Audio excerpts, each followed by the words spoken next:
Hey, what's up guys, it's Joking Nation here, and today I'm shooting a video response for James over at Fighton52. He's hosting a small contest where you showcase your bottom 5 PC cards. And it's actually a pretty good idea because he makes a good point in the video where a lot of people, when they do contests and everything, it's always about showing your top 5 or top 10 PC cards. And I myself am guilty of doing that in one of my contests where I asked you guys to showcase your top 3 PC cards.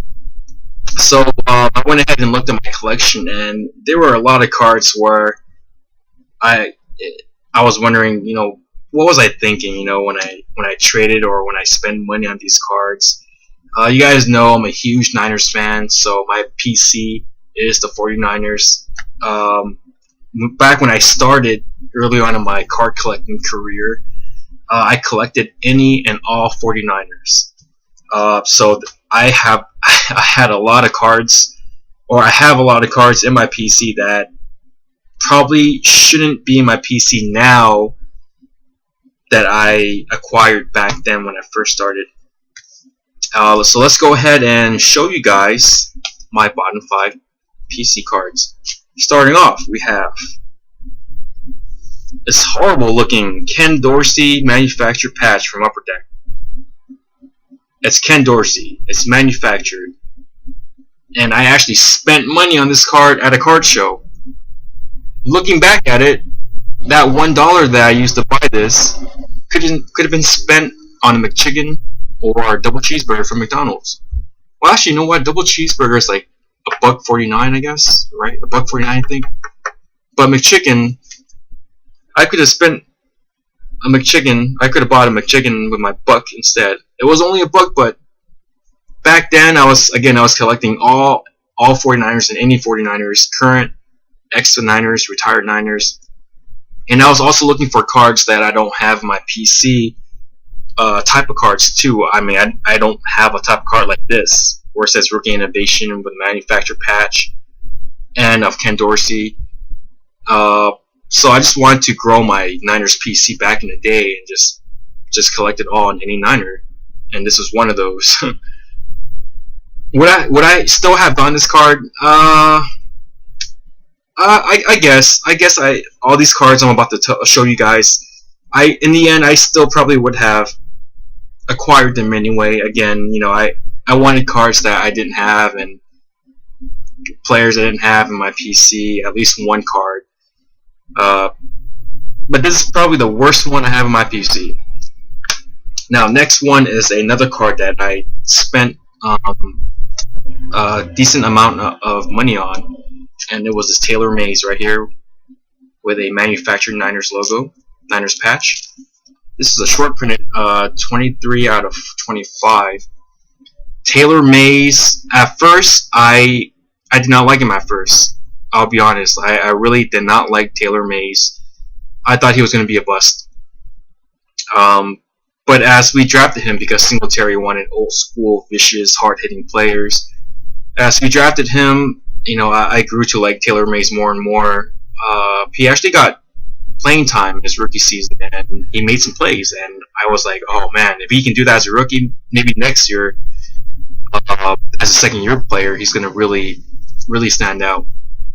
However, the next season, he got traded for a 7th-round pick to the Bengals and just never really panned out. But again, it was a manufactured Niners logo, Niners patch that I didn't have in my a patch like this that I didn't have in my PC already. And this is one of the first Taylor Mays autographs I received, so initially I was happy to get this. But again, looking back at it, it's like, kind of what was I thinking? But still in the PC, and I don't have another card like this in my PC with a manufactured Niners patch. And I mean, it's different. Next up, it's a card I traded for, and if I remember correctly, I traded more than what I should have traded for this card. This Nate Davis 4-color patch from Exquisite, numbered out of 99. I mean, it's a beautiful card, don't get me wrong. It's very, very nice looking. Has a nice patch in it.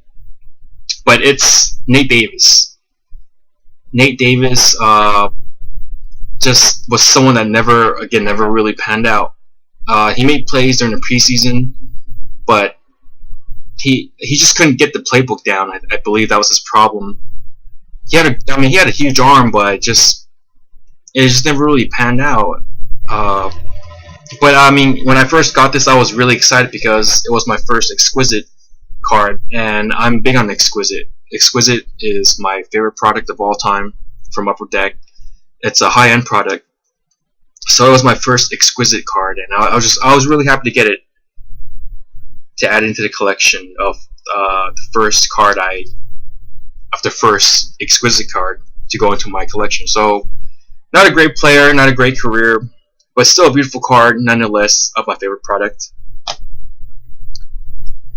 Up next is this guy right here, AJ Jenkins, with a yet another manufactured thing. Manufactured Niners rubber helmet. This is numbered out of 175. And AJ Jenkins was another one of those head scratchers. When the Niners drafted him, I was like, who? Who is this guy? He was rated like a second round, third round talent. And the Niners drafted him in the first. And again, just like Taylor Mays, I did not like this pick at all. Because, I mean, I felt like we reached for him. He had good speed. I mean, he ran a subpar 4.3, 4.4. I believe he was going to be our deep threat. And there was an interesting report where they measured his hands, and his hands were apparently huge, so he's able to catch footballs easily. So initially, I really did not like the pick, but I kind of grew to like the pick based on his training camp, where he was actually doing pretty good. Unfortunately, during the regular season, he didn't get any playing time done at all. Granted, he was learning under a Jim Harbaugh playbook, but he never really saw the field at all. And then he got traded to the Chiefs the next season, and I don't think he did too much with the Chiefs either. He saw more playing time with the Chiefs, but it's not by much. And AJ Jenkins isn't even in the league anymore. I believe he's a free agent right now.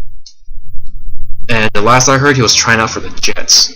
But I mean, I still probably would have picked it up anyway, just because I don't have a manufactured rubber Niner helmet card. But it's not a card I'm glad to have in my PC. But I don't have any other card like it in my PC. And whatever.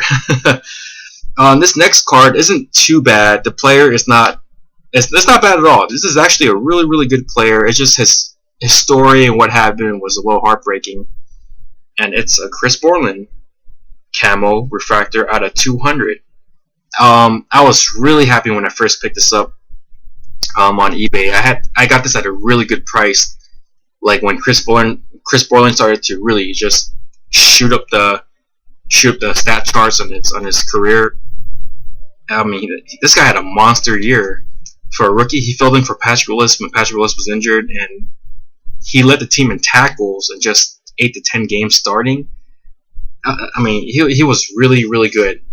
And this was a card that I've been wanting to pick up for a while, the camo refractor, because I think the camo refractors look really awesome.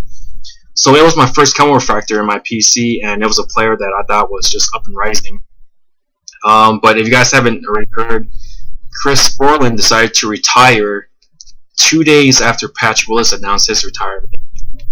And initially, Patrick Willis, I mean, his retirement came out of nowhere. I think it shocked all of us. But having Chris Borland on the roster still kind of gave a lot of us some relief, because the way he played, you knew he was going to take over for Patrick Willis eventually in the future sometime.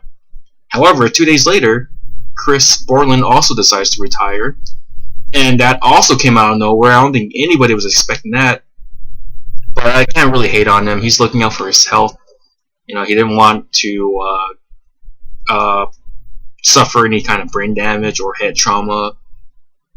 He's still a young guy, so he's just looking out for his health. He just wants to be healthy for the rest of his life, and I can't really hate on him for that. It was just really bad timing having to announce your retirement after arguably the best linebacker in the best middle linebacker in the NFL, announced his retirement. So it's just really bad timing on Chris Browning's part, but still a nice card to have, and I'll keep this one in my PC. Well, there you guys have it. Those were my bottom 5 PC cards. There were actually a lot of other cards I wanted to show you guys that are bottoms of my PC. But that's it for now. James, thanks for hosting this contest, and if you guys want to check out James and his contest video, I will include a link in the description below to his channel. So thanks for watching, and James, thanks again for this contest.